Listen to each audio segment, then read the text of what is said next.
నమస్కారం మాగల్ఫ్ న్యూస్ కి స్వాగతం. ప్రతిరోజు 6 దేశాల తాజా వార్తలు మీకు అందించబడుతున్నాయి.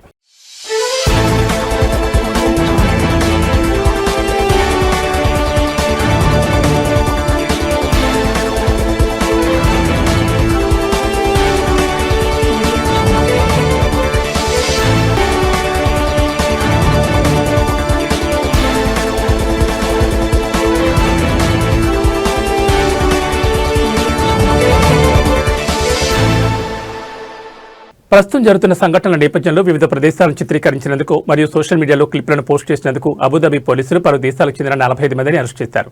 ఇటువంటి చర్యలు ప్రజాభిప్రాయాన్ని రేకెత్తిస్తాయి మరియు పుకార్లను వ్యాప్తి చేస్తాయని అధికారులు హెచ్చరించారు.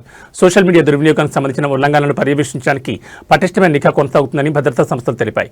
అరెస్ట్ అయిన వారిపై అవసరమైన చట్టపరమైన మరియు పరిపాలనాపరమైన చర్యలు తీసుకున్నట్లు అధికార యంత్రాంగం పేర్కొంది.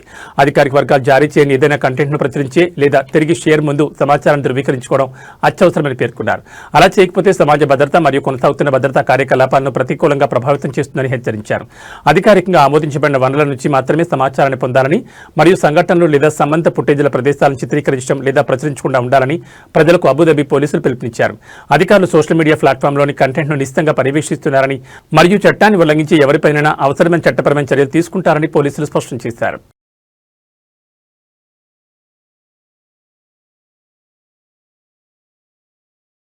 భద్రతా సంబంధిత సంఘటనల వీడియోలను చిత్రీకరించడం లేదా ప్రచురించడం మానుకోవాలని కువైట్ రక్షణ మంత్రిత్వ శాఖ ప్రజలను కోరింది. అలాంటి చర్యలు జాతీయ భద్రతకు హాని కలిగిస్తాయని హెచ్చరించింది. జాతీయ బాధ్యత ప్రకారం ప్రతి ఒక్కరూ సంఘటనల సైట్లను చిత్రీకరించడం లేదా సోషల్ మీడియాలో ప్రసారమవుతున్న క్లిప్లను షేర్ చేయకూడదు. అధికారిక వర్గాలు జారీ చేసిన సమాచారంపై మాత్రమే ఆధారపడాలని అల్ అత్వాన్ హెచ్చరించారు. ఒకే వీడియో క్లిప్ కూడా సైనిక కోఆర్డినేట్లను నిర్ణయించడానికి, భౌగోళిక స్థానాలను బహిర్గతం చేయడానికి మరియు సున్నితమైన లక్ష్యాలను విశ్లేషించడంలో సహాయపడుతుందని పేర్కొన్నారు. అందుకే అటువంటి విషయాలను చిత్రీకరించడం మరియు షేర్ చేయడంలో ఉన్న నష్టాలను ప్రజలు అర్థం చేసుకోవాలని కోరారు. అలాగే సోషల్ మీడియాలో ప్రసారమవుతున్న కొన్ని వీడియోలు సమాజంలో అనవసరమైన ఆందోళన కలిగించే పుకార్లు లేదా తప్పుడు వివరాలు ఉండొచ్చని కూడా ఆయన హెచ్చరించారు. కువైట్లోని పౌరులు మరియు నివాసితులు సమాచారాన్ని పంచుకునేటప్పుడు బాధ్యతాయుతంగా వ్యవహరించాలని సూచించారు.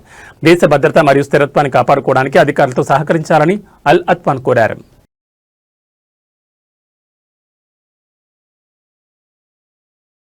జిద్దాంస్ ప్రాంతం సమీపంలోని అల్ సహలా రోడ్డుపై జరిగిన ఒక రోడ్డు ప్రమాదంలో 2 ఆసియా దేశాలకు చెందిన వ్యక్తులు మరణించారు. ఒక వాహనం ఒక బస్సు ఢీకొన్న ఘటనలో ఆ వాహనాల్లో ఒకటి అదుపు తప్పడంతో ఈ ప్రమాదం సంభవించిందని అధికారులు తెలిపారు. ప్రమాదం జరిగిన సమయంలో రోడ్డు పక్కన నిలబడి ఉన్న 38 మరియు 40 ఏళ్ల వయసు గల 2 పాదచారులను అదుపు తప్పిన ఆ వాహనం ఢీకొట్టిందని అధికారులు తెలిపారు. తీవ్రమైన గాయాల కారణంగా 2 బాధితులు మరణించారని పేర్కొన్నారు. ఈ ప్రమాదంపై కేసు నమోదు చేసుకుని దర్యాప్తు ప్రారంభించినట్లు అధికారులు ప్రకటించారు.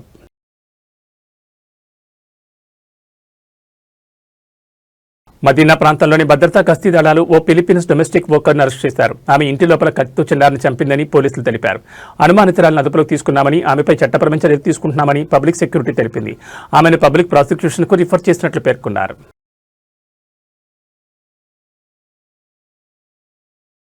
డిజిటల్ ప్రపంచంలో అత్యంత విధ్వంసకరమైన సాఫ్ట్వేర్లలో ఒకటిగా పరిగణించబడే వైపర్ మాల్వేర్ పట్ల అప్రమత్తంగా ఉండాలని యుఏఈ సైబర్ సెక్యూరిటీ కౌన్సిల్ వ్యక్తులను మరియు సంస్థలను హెచ్చరించింది.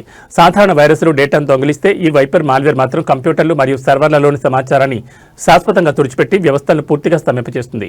ఈ ముప్పు నుంచి తప్పించుకోవడానికి కౌన్సిల్ కొన్ని ముఖ్యమైన భద్రతా చిట్కాలను పంచుకుంది. వ్యక్తిగత వినియోగదారులు తమ మొబైల్ మరియు కంప్యూటర్ సాఫ్ట్వేర్ను ఎప్పటికప్పుడు అప్డేట్ చేస్తూ ఉండాలి. అనుమానాస్పదంగా అనిపించే లింకులను క్లిక్ చేయకూడదని మరియు తెలియని ఫైల్స్ను డౌన్లోడ్ చేయొద్దని కౌన్సిల్ సూచించింది. అలాగే మనకు సంబంధించిన ముఖ్యమైన డేటాను ఎల్లప్పుడూ బ్యాకప్ చేసుకోవడం చాలా అవసరమని స్పష్టం చేసింది. కార్పొరేట్ సంస్థలు మరియు వ్యాపారాలు తమ డేటా బ్యాకప్లను నెట్వర్క్తో సంబంధం లేకుండా విడిగా భద్రపరచాలని మరియు వాటిని క్రమం తప్పకుండా తనిఖీ చేయాలని సిఫార్సు చేసింది. ఆఫీస్ సిస్టంలో యాక్సెస్ అధికారాలను పరిమితం చేయడం ద్వారా వైరస్ వ్యాప్తిని అరికట్టవచ్చని తెలిపింది. ముందస్తు అవగాహన మరియు సంసిద్ధత మాత్రమే డిజిటల్ సేవలను సురక్షితంగా ఉంచగలవని అధికారులు గుర్తు చేశారు. సైబర్ దాడులు పెరుగుతున్న ఈ సమయంలో చిన్నపాటి నిర్లక్ష్యం కూడా భారీ నష్టానికి దారితీయొచ్చు. కాబట్టి సాఫ్ట్వేర్ అప్డేట్స్ విషయంలో ఏమాత్రం ఆలస్యం చేయకండి.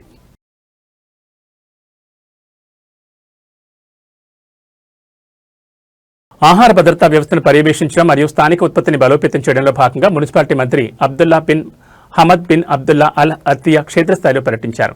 తన పర్యటనలో భాగంగా మహాసిల్ మార్కెటింగ్ మరియు వ్యవసాయ సేవల సంస్థను సందర్శించారు. అక్కడ ఆయన స్థానిక ఉత్పత్తుల లభ్యత, వైవిధ్యాన్ని మరియు మార్కెట్ అవసరాలను తీర్చే సామర్థ్యాన్ని సమీక్షించారు.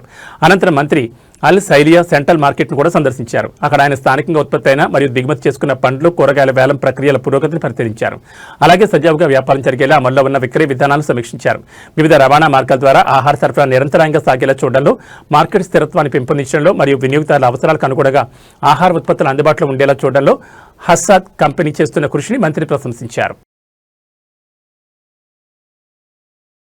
ఇవి మా గల్ఫ్ న్యూస్ విశేషాలు. మరో బులెటిన్లో మళ్ళీ కలుసుకుందాం. నమస్కారం.